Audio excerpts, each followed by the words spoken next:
Hola, me llamo Tricia y tengo 25 años.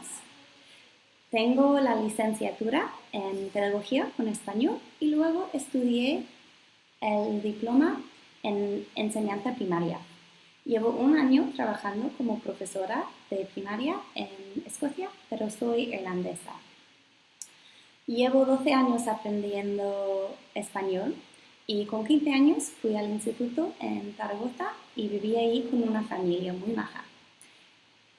También pasé un año trabajando como auxiliar de inglés en Madrid y ahí aprendí un montón de español también.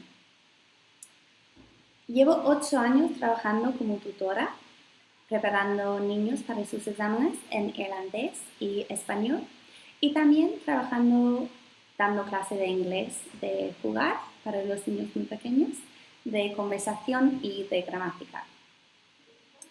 También he dado clase a un niño español y le enseñé cómo leer y escribir en español. Soy una fanática de viajar y de aprender los idiomas y yo creo que la experiencia de aprender un idioma debe ser muy positiva y muy divertida. Me gusta preparar clases que sean muy atractivos, muy interactivos para mis alumnos y me gusta adaptarlo a cada uno de los estudiantes. Espero que vosotros también creáis que aprender un idioma es una experiencia positiva y espero vuestro mensaje. Adiós.